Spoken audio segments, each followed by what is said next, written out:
Hi, I'm Jen, and this is Jay. And together we push play. We are doing another reaction video today, and the video is done by MrBallen. The title is The Real Kill Room. For those of you who don't know who MrBallen is, crawl out from underneath your rock. Go check out his channel because he's a really awesome storyteller, and I found him a couple weeks ago. I love everything that I've heard from him so far. Let's get started. I would imagine after you hear the ending to today's story that you will most likely go back and watch this all over again because the ending completely changes the story. But that's what sold me, you guys. That is why I had to make this a video. I don't know what the ending is, but I have a feeling it's going to shock me. And the last time I heard the term kill room was on a show called Dexter, so I'm assuming it has to do with that. Before we get into today's story, if you're a fan of the strange, dark, and mysterious delivered in story format, then you've come to the right place because that's all we do, and we upload once or twice every week. So if that's of interest to you, please sneak into the Like Button's house and replace all of the lids of their Tupperware with off-market brands so none of them fit. Also, please subscribe to our channel and turn on all notifications so you don't miss any of our weekly uploads. All right, let's get into today's story.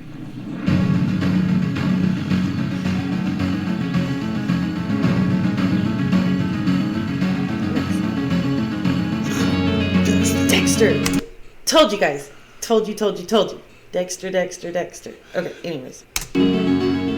Ever since he was a child, Mark Twitchell had always dreamed of becoming a big-time Hollywood filmmaker. But he knew the odds were stacked against him because he lived in Edmonton, Canada, which was not exactly known for being a movie-making hub. Nonetheless, after high school, he enrolled in an Edmonton art college, and in 2000, he graduated, earning his degree in radio and television art. But after college, despite utilizing his training to make several films, none of them generated any buzz beyond his friends and family, and so it seemed like his filmmaking career was turning into a bit of a dud. However, Poor guy.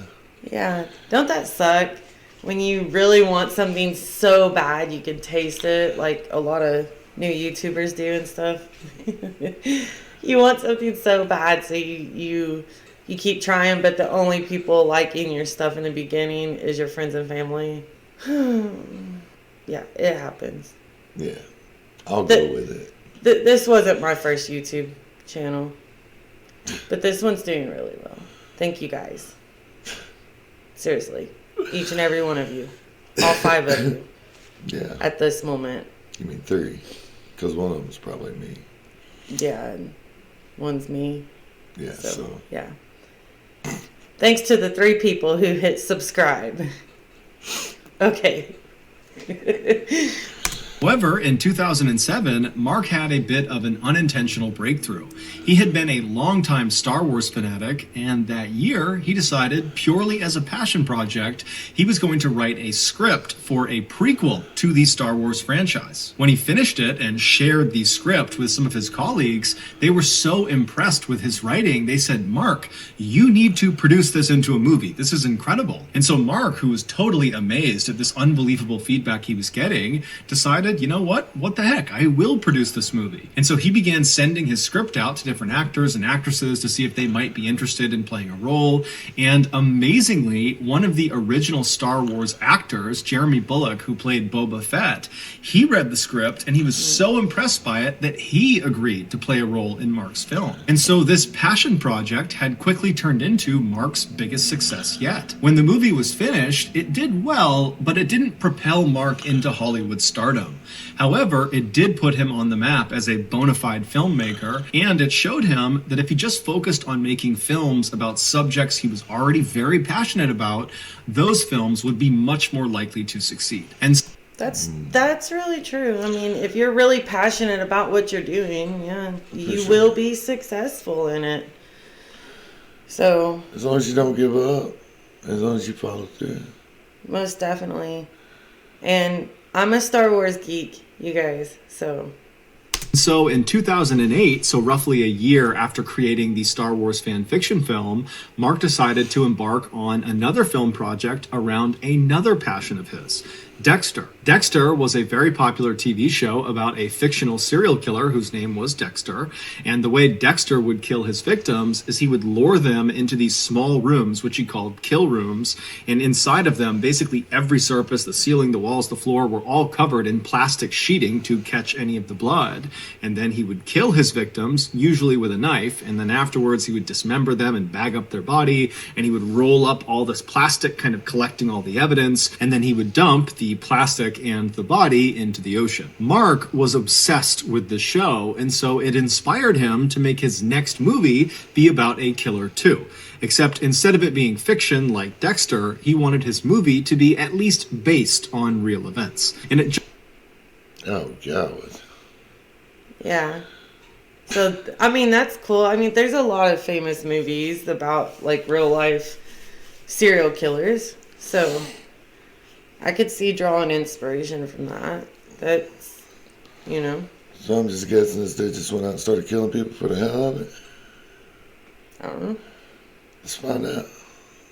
just so happened at the time he was thinking about doing this movie, there was this uncaught murderer terrorizing Edmonton, and so Mark decided the Edmonton killer would be his star. Mark would spend the next several weeks obsessively researching the Edmonton killer and his victims and establishing a clear timeline of what had happened with this case, and then after he felt like he had compiled every piece of information he possibly could, he used that research to concoct a 42-page first draft of his script. And as soon as he was done with that first draft, it somehow got leaked. And when it got leaked, the contents of this script were so shocking and so controversial that the script wound up in the hands of the Edmonton police. And when they read the script, they immediately recognized they had a big problem. Dun dun dun. Dumbass. Wow. Wow, that's... Shit, Yeah, situation. that'll go down in history. Your written words end up in the hands of the police, and it's... Let's go. Hey, you might end up an investigator, who knows? Let's go. They reached out to Mark and they told him under no circumstances can you turn this script into a movie, and then the police basically wiped this script off the face of the earth. Today, if you go looking for Mark's script online, you'll basically only find heavily censored versions of it. But recently, I got my hands on an uncensored version of this 42-page script. Now, I'm not going to literally read you this script. However, what I'm going to do is use the script's information to tell you Mark's highly controversial Edmonton killer story. Now, how sure is he that he got his hands on the... whatever word he used? Because the person actually told him. You think he hangs out with Mark like that? I don't know. What I think is the person said, oh, this is the real one. You know how people are. Oh, this is the real version. You know. But he is a good storyteller, so... Yeah. Oh, yeah, Even if it's not, right. even if it's not the real one, I'm sure it's going to be good. Yeah, it'd be way to play. As you listen, remember this story is based on actual events. And so the victims' names and the information about them is real. Okay, here we go. Man, you're supposed to hold that shit. In early October 2008, a soft-spoken 26-year-old casino security guard named Giles Tetro was living alone in Edmonton. Giles's life had recently been turned upside down because a few months earlier, his wife had told him that she just didn't love him anymore and that she was going to leave him. Giles was still very much in love with his wife, and so this was a totally heartbreaking experience for him. After she left, Giles tried to stay busy and keep his mind occupied, but it rarely worked. Oftentimes, he felt crushingly lonely and sad. But on Friday, October 3rd, when Giles came home from work that afternoon, he suddenly felt like, you know what, I gotta get my life together, and I'm gonna start by finding myself a new romantic partner. Oh, Good for him. yeah. Good for Yeah, him. really good for him. You know, there's no sense in... A lot more people should take his advice than what he did. Yeah, I mean, there's no sense in sitting around being... I mean, yeah, be sad, more in the relationship, but good for him for getting back out there. Like, go party. So he went on a dating site and he made himself a profile, Oh, and he began God. scrolling through all of the women's profiles He that went to the lived roughly in his dating site. area. And Don't knock dating sites. There's been a lot of good relationships come out of those, Yeah, I'm sure. and a lot of really just as many bad ones, a lot of if not a freaking little bit more. Creeps out there. That's how you end up in a story like this. Most of the time. I agree. If you need some dating advice real quick, you need to meet people in your friend group. If you don't have any friends, meet people at church, at college, whatever interests you. Like, say you like to knit, You're a little girl. find a knitting group. What the fuck? Go to a college. You realize that we're like 50. Well, go to the park, play basketball. That's so much better. There's so many places you can go meet people to date. Yeah. You don't have to go online, but The if coffee shop. online's gonna work for you, coffee shops, yeah, those are good Yeah. places. Bars, I don't You know. know. I don't do bars no more. dancing. Ooh, ballroom dancing, you guys. That's a great place to meet people. Yeah. Okay. Anyway, I'm getting off the rant of Dating. yeah. Yeah. at first, no one really appealed to him, but then he stopped on this one woman's profile. She was this young, blonde, beautiful woman named Sheena, and she lived right in Edmonton. Shit. And so Giles thought, what the heck, I'll send her a message. This is the real actual photo image of Sheena used on her dating profile. All right. What's up, girl? I think that's cool. He's showing the actual photos. Okay. Send So nudes. he did, just introducing himself and asking to talk further. And she responded just a couple of minutes later. And then over the next couple of hours, the two Yeah, exchanged what's that dozens of credit card messages, number? getting to know each other. And then finally, Sheena just says to Giles, hey, we live so close together. Why don't we get together tonight and go grab dinner and watch a movie together? And Giles There you Red flag. Red flag. go. Way Look to here, die. guys. If a girl is willing to meet you after talking to you for a couple of hours, Show. run. Or Run. just be strapped up. Like, run. Some women are aggressive. Usually those are the women that have issues. Okay. It works out better in your favor. Go for it. And I don't mean issues in a bad way. It's a woman who needs to take time to work on herself and her values and all that kind of stuff. But again, I'm getting off on a rant. Yeah. Let's go.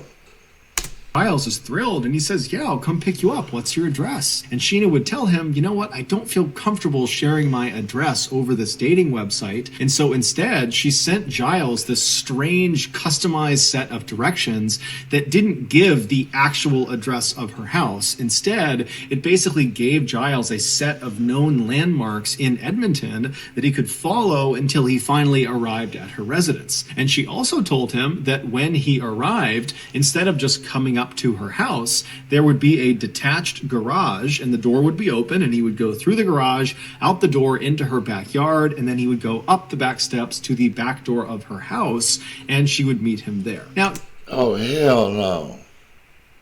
Would you go through all that to meet a chick for the first time that you just talked to a couple hours ago? No. No, I'm not doing that because, no, hell no. That's too many doors involved for me. That's weird, y'all. That's really weird. Okay. Giles did think this was a little bit strange, but at the same time he's thinking, I am basically a complete stranger to her. We just met today on the internet, and so I really can't blame her for taking some extra safety precautions with me. And so we Extra safety precautions? Okay, yeah, you arrange a date at a restaurant where your friends work or could be sitting across from you and they don't know, and there's so many other precautions you can take. Like, when that guy was like, oh, this is strange. Hello? Should have ran. That's your intuition talking. Listen to it. Right. We told Sheena he had no issues using her special directions, and then he said he'd be over soon. And so Giles hopped in the shower, he freshened up, he got dressed, he hopped in his truck, and then he began driving to Sheena's house. After about 15 minutes of following these directions, he reached the end of them, and they placed him in this alleyway in a suburban neighborhood. And where he stopped, he looked off to his right, and he saw there was this 2-car garage, and he knew it was Sheena's garage because one of the doors was open like she said it would be, although the door was not open all the way. It was open enough to where he would have to duck to get into the garage, but either way, he knew it was her garage. And so he turns off his truck and he gets out and he tries to look up at Sheena's house behind the garage to see if maybe he can see her looking out the back door, but the detached garage that was right up against the street was kind of blocking his view, and so he thought, okay, whatever, I'll just go in and make my way up to the back steps. And so he walks over to this 2-car garage and he goes to the open side, he ducks down and he goes underneath and he stands up inside of the garage. Now, it was dark inside of the garage, there was no light on, but there was enough light spilling in from the opening of the garage door that he could see there was really nothing in the garage. However, virtually every surface, the walls, the ceiling, the floor, was covered in plastic sheeting. Now, he had no idea what this plastic sheeting was for, and he really didn't care. He just kept walking across the garage towards the door that would lead into Sheena's backyard. And when he reached that door, he reached down to the door handle and he was about to turn it when he felt a blinding pain in the back of his neck. He got it. He wasn't thinking with the correct head, y'all. Because if I'd walked in a place like that and seen all that plastic, I never went for it in the first place. You know what? And his first thought was probably, as soon as he got tased, he probably started thinking, this woman's kinky. It's like, I'm going fishing. Fuck that. Lord almighty. whipped around, and even though it was dark inside of this garage, he could clearly see this huge man in a black and gold hockey mask standing right in front of him, holding a stun baton. Giles tries to run past him to try to get out of the garage, but the man grabs him and then takes his stun baton and drives it into Giles' stomach, and he pulls the trigger. Immediately, Giles feels this coursing pain in his torso, and he falls to the ground, and then this man in the mask releases the trigger, and Giles tries to scramble up to his feet to try to run out of the garage, but as soon as Giles turns around, he stops where he is, because he sees this huge guy in the mask is standing between him and this open garage door, and he's now holding a gun in his hand, and he's aiming it right at Giles. And so Giles freezes. He has no idea what's going on, and this man who's got this mask on barks at Giles to get on the ground and put your face on the ground. And so Giles at this point is thinking, I'm going to get killed in here. I have nothing I can do. I'm completely defenseless here. And so he just does what he's told, and he lies down on the plastic sheeting, and he's totally terrified. And this man walks over and he puts a piece of duct tape over Giles's eyes. And so as he's laying there blind and terrified, Giles becomes very emotional. He suddenly longs for his ex-wife and for his family and his friends. He wishes he could see them just one more time, and he knows he's not going to. Then, as he's laying there, he's coming to the stark realization that he didn't tell anyone where he was going. And so if this masked maniac does kill him, who's going to find his body? Will his family and friends ever know what happened to him? So as he's laying there thinking of these horrible thoughts, he hears his attacker, who's several feet behind him, start fiddling with what sounds like chains or handcuffs. And Giles thinks to himself, if I get chained up in here, I really am done. And so he has this sudden surge of adrenaline where he thinks to himself, I'm going to get killed in here. I know it. I'm going to get killed. But if I'm going to die, I'm going to die on my terms. And so Giles takes a deep breath and then jumps to his feet, rips the tape off of his eyes. He turns around and he faces his attacker and he says, I'm not going to do this. I'm not going to go out this way. And the attacker is totally surprised, but he just begins to raise his gun at Giles to shoot him. And Giles lunges forward and he grabs the barrel of the gun and he pushes it away from him. And as soon as he does that, Giles realizes something. The gun is made of plastic. It's... Oh, boy, it be his ass in. Just saying. I kicked him in the shin, hit him in the nuts, and I was gone. I bodied him, ain't playing. Broke his eyeballs out. What kind of plastic? black, I suppose. Or maybe he doesn't know a lot about guns, I guess. I mean, Not many people do. Unless you live down here somewhere. Then we know a little bit. No. The average person don't know a lot about guns. hey, at least it was plastic. Hey, you done been tased like 90 times.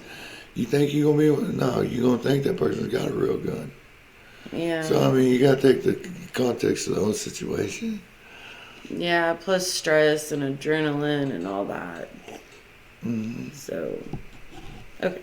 It's fake. And so Giles is suddenly so confident, he grabs the arms of his attacker and he tries to kick the guy in the legs, but the attacker is so much bigger and stronger than Giles that he just headbutts Giles. Giles goes flying to the ground and his attacker jumps on top of him and begins punching him and slamming his skull into the ground.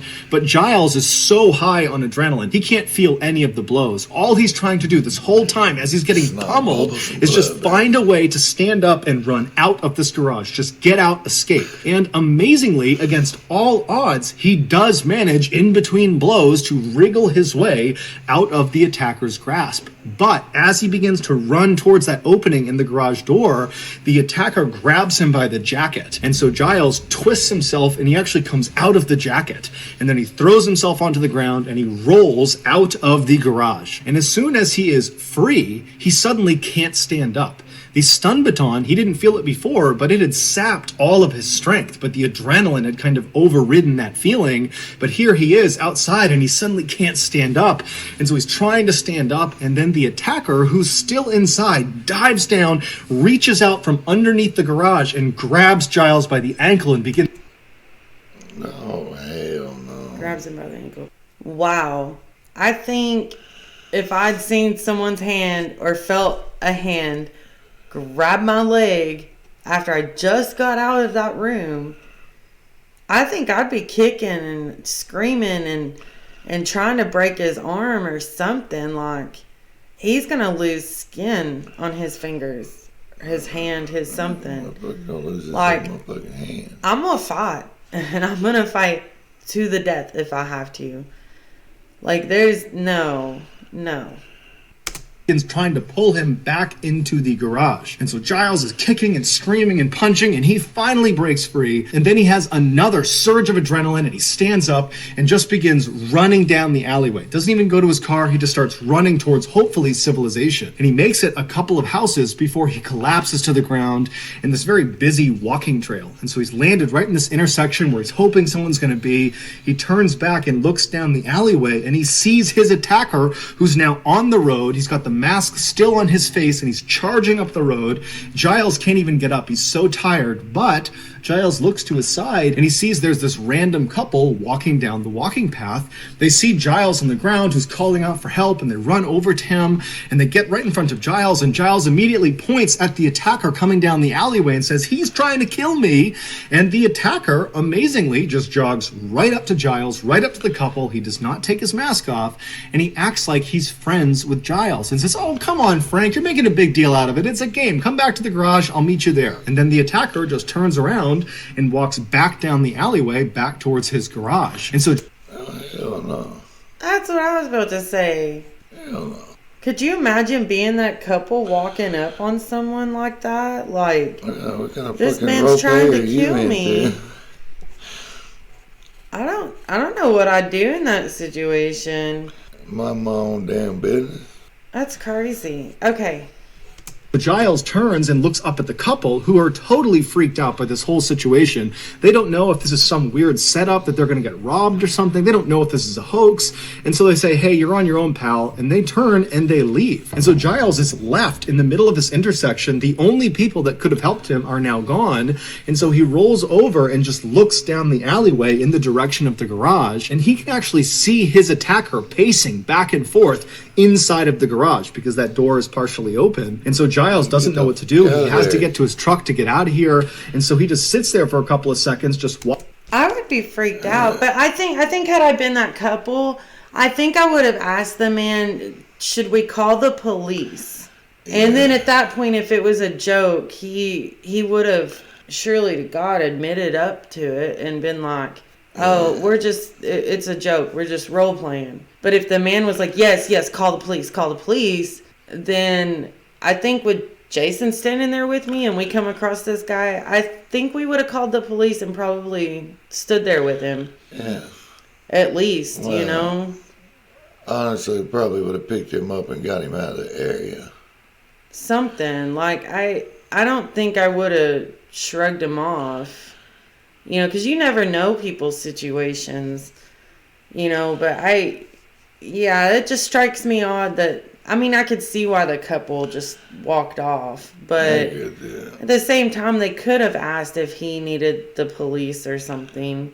Yeah. Like, it's a weird situation. It really is.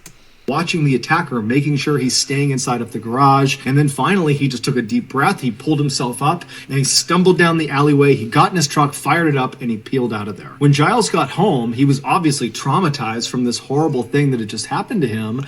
But he also felt embarrassed and kind of ashamed that he had clearly just gotten catfished by the psycho in the garage. Obviously, Sheena, the woman he supposedly was talking to, was not real. It was that guy in the garage that had attacked him, but he didn't really understand why it had happened. He had no idea why anyone would target him.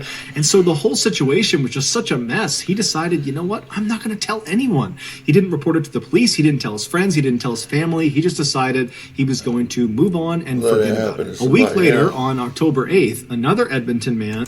Exactly what it is. You're going to let it happen to somebody else.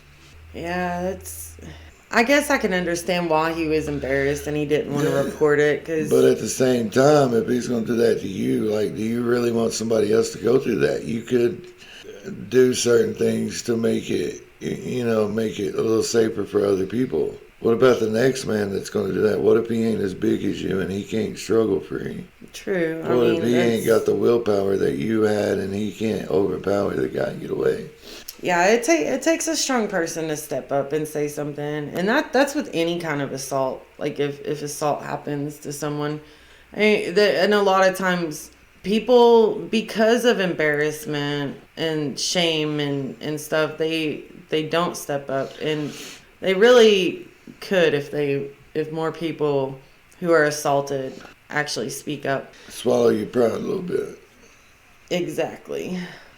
38-year-old Johnny Altinger was perusing the dating website that Giles had been using. Johnny made a living doing quality control for an oil and gas company, but he hated that job. He much preferred to spend his time tinkering with his computers or his prized motorcycle. Johnny had lots of very close friends, but romance was always something that had eluded him. So that afternoon, Johnny, like Giles, was on this dating website to potentially find a romantic partner. And so as he was scrolling through all of these different women's profiles that lived roughly in his area, he wasn't interested in any of them until he stopped on this one profile of this beautiful young blonde woman named Jen, who lived right in Edmonton. And so Johnny was interested. He sent her a message, and very quickly she wrote back, and before long the two are chumming it up, and then eventually they actually agree to get together that night for dinner and a movie. But when Johnny asked Jen for her address, she would tell him that she's a paranoid person and she doesn't want to give him her actual address over this website, and so instead she gave him a set of very strange directions that relied on local landmarks in Edmonton to guide him into her residence. And she would tell Johnny, when you get here, go through the garage, the door will be open, go out the back door, go into the backyard, make your way up to the back of the house, and I will meet you at the back door. And so Johnny definitely thought these directions were very strange, but he was really eager to meet up with Jen, and so he really didn't care. And so he told Jen it was no big deal, he'd happily follow her directions, and then he hopped in the shower and he got himself together, and then before he left to go to Jen's house... Wow, this guy's definitely... a virgin.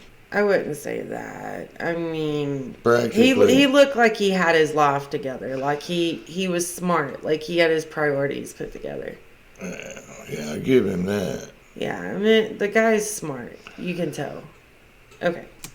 He forwarded Jen's email that included her very strange directions. He sent those directions to one of his very close friends, and he kind of jokingly included a message that was like, hey, if I go missing tonight, this is where I'm going. And smart man, see? Yeah. See? Smart.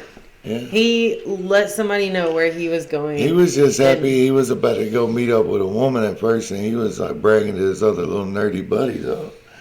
Like, Yeah, oh, I'm about I to go mean- get laid, da-da-da, you know. It's the same thing when you meet anybody from any kind of websites or anything. You always let at least one person know. You don't do it in secret because you're just asking for trouble at The that more point. the merrier at that point, yeah. But yeah, like at least he forwarded those directions to a friend. So that's a good thing. That's awesome. Good thing. That's awesome. Good for you, guy. Good for you. And then Johnny hopped in his car and he left. The directions brought Johnny to the same garage in the same alleyway that Giles had been to a week earlier. And when Dun dun dun. Yeah. And Johnny came to a stop in front of Jen's 2-car garage with one of the doors partially open. He saw there were lights still on inside of the garage, and he saw someone walking around inside. And so Johnny looked at his watch and he realized he was maybe 15 or 20 minutes too early. And so he parks his car and he's thinking, okay, Jen might be inside of this garage and I'm early, but maybe I'll just walk over and say hi to her. I'm sure she wouldn't mind. And so Johnny turns off his car, he gets out, and he starts walking over to this half-open garage door. And as he gets closer and closer, the lights in the garage go off. And so Johnny stops and he's thinking, why are the lights off? Did she hear me? Does she not want me to come in? What's going on? But he's thinking, okay, well, I should definitely go over and say something. And so he walks over to this open garage door and he bends down and he looks inside and it's totally dark. And he just says, hello? And there's a pause, and then the lights come on, and Johnny suddenly sees this garage that's basically devoid of anything, minus a table off to the side, and every surface is covered in plastic sheeting. The floors, the walls, the ceiling, everything. And in the back of the garage is not Jen. Instead, it's this man he doesn't recognize. And so Johnny's looking at this man, and this man is looking over at Johnny, and finally the man speaks and says, hi, I'm Harry. I'm a designer. I rent this garage out from Jen. And I just talked to Jen. And you're meeting up with her tonight, right? You're meeting up with Jen? Yeah. She's running late. So I think she'll be back in about maybe 20 minutes. So can you come back in 20 minutes? Come right back here. Come to the garage. And I'll bring you up to the house. Because I know you're meeting her up at the house. So 20 minutes. And so Johnny doesn't really know what to make of this. He figures, okay, I don't really know what Jen's arrangement is with this designer in this plastic covered garage, but whatever. And so Johnny says, okay, no problem. I'll come back in 20 minutes. And so Johnny turns around and he walks back to his car and he leaves and drives around for about 20 minutes. And then he comes back to the garage. And as soon as he parks, he notices right away the light in the garage is now off. So presumably Harry has actually left. And so he will not be available to walk Johnny up to the house to meet Jen. But Johnny was thinking, I don't really want to interact with Harry. He seems like a strange guy anyways. And so he counts this as a win. And so Johnny parks his car, he hops out, he walks over to the garage, he bends down and goes inside of the garage. He stands up and he walks across the plastic lined floor to the door that's going to lead out into Jen's backyard. But before he reaches that door, something smashes into the back of his head. And immediately Johnny is horribly dazed and he instinctively throws his hands up to protect his head, and he begins spinning around trying to figure out who or what had just hit him. And as soon as he turns around, he sees in the shadows is the figure of none other than the man he saw before, Harry. And Harry is holding a big metal pipe. And immediately when Johnny sees him, he begins screaming, police, police, police. And Harry just winds up and wails on Johnny with this metal pipe. And Johnny's trying to turn around and get away from Harry, but Harry just keeps moving around him and beating him with this pipe until finally Johnny collapses on the ground, but he's not unconscious. And so Johnny is kind of shielding his head and he's looking up at Harry, who's now just standing over him. He's ceased his initial barrage. And Johnny begins pleading with Harry, I'll give you money, I'll give you anything, just please let me go. And so Harry smiles. Wow.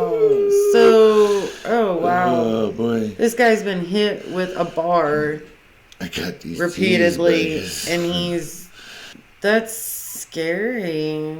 That is, like, first off, I'm gonna go back to the whole plastic all over everything.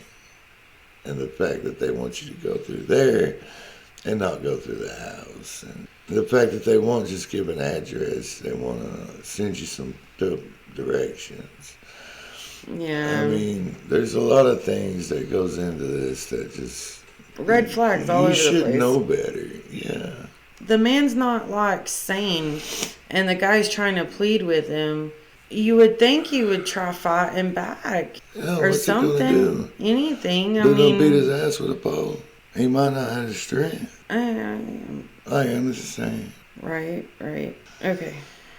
Miles, and he says, "You promise you won't tell anyone if I let you go?" But before Johnny could answer this, Harry winds up with his pipe and he brings it crashing down on Johnny's face. But amazingly, this does not knock Johnny unconscious. Instead, Johnny grabs the pipe after it hits him in the head and he holds onto it to prevent Harry from hitting him again. And so at this point, Harry is frustrated that Johnny is still putting up this huge fight. And so with one hand holding onto this pipe that Johnny has the other end of, Harry reaches down with his other hand and he unsheaths a hunting knife. And he holds the blade right in front of Johnny's face. And as soon as Johnny sees this knife, his eyes go wide and he lets go of the pipe and he begins to plead for his life. But Harry just smiles and continues to show him the blade. And then at some point he grabs Johnny's shoulder, he pulls the knife back and he plunges it into Johnny's stomach. Johnny howls out in pain and he curls over and he begins screaming for the police, screaming for someone to help him. And then finally Harry pulls the knife out of his stomach and then plunges it into the side of Johnny's neck. And then Harry lets go of the knife and he stands up and he just watches Johnny as he bleeds out onto the plastic lining. As Harry watched Johnny die, he had this pang of regret. He thought to himself, why didn't I play more mind games with him before I killed him? I'll do that with the next one. After Johnny died, Harry would dismember and bag up Johnny's body, and then he would roll up all of the plastic from the walls and the ceiling. He'd gather that all up, and then a couple of days later, he would dump both Johnny's body parts and all of the plastic containing all of the evidence down a nearby sewer drain. At this point in the story, Mark's script just kind of comes to an abrupt end. We don't... That's crazy. Like, how did How do they know what happened? he was thinking and stuff? I guess that's what he's fixing to clear up for us, but I just want to know how they knew what he was thinking, that the dead guy was thinking, and what happened in he his said story. the hairy guy felt like guilt for not playing more mind games with the guy. Like, I mean, that's a sick individual, okay? Somebody's obviously had contact with this hairy feller. Yeah. Don't know what Harry did after getting rid of Johnny's body and the evidence because Mark just didn't write it. It was like he didn't finish the script. And there's a reason for that, and it's the same reason the police stepped in and stopped Mark from making this script into a movie. At the time they read his script, the police had already figured out who owned the garage where Giles and Johnny were attacked. Johnny's friend, the one who Johnny had forwarded Jen's email that had those strange directions, well, that friend gave those directions to the police once Johnny had been reported missing. And so the police followed these strange directions to this garage, and they discovered it was not owned by some young, beautiful blonde named Jen or Sheena. It was not owned by some designer named Harry. It was owned by a young, up-and-coming filmmaker named Mark Twitchell.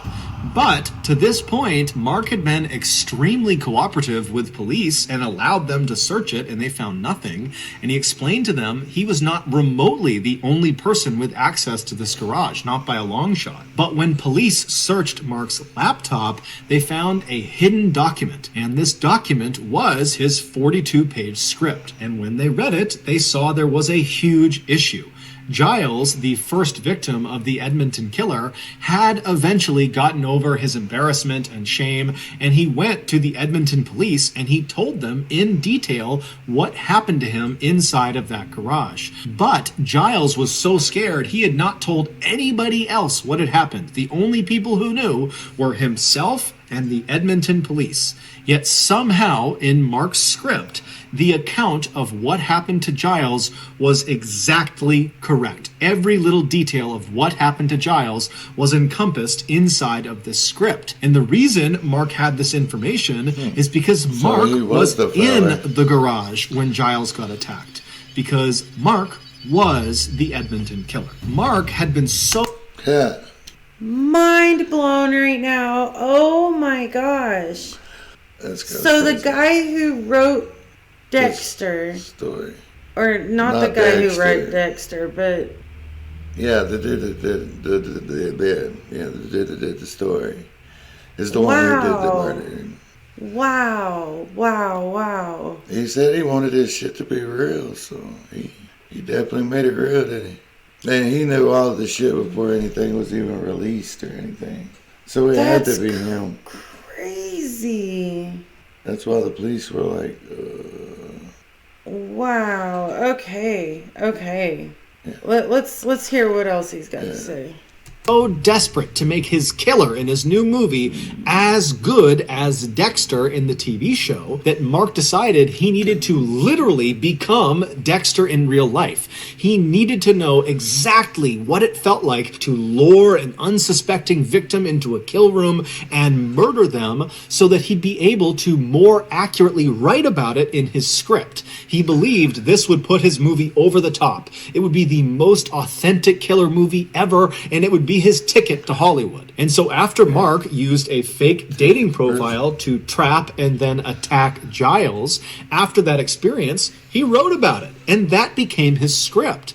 And then when he did the same thing to Johnny and then actually successfully killed and disposed of him, he sat down and wrote about that experience too and tacked it onto the end of the Giles attack. He was literally living his movie and writing the script in real time. The title that Mark gave his script was SK Confessions, which stood for Serial Killer Confessions. And that's exactly what the script was. It was a real confession. And based on the way his script just kind of abruptly ends without any sort of conclusion, it seems fairly obvious that Mark was planning to kill more people and then incorporate those experiences into this script. Ultimately, though, the script that was found by police was used to convict Mark of murder, and he is currently serving life in prison.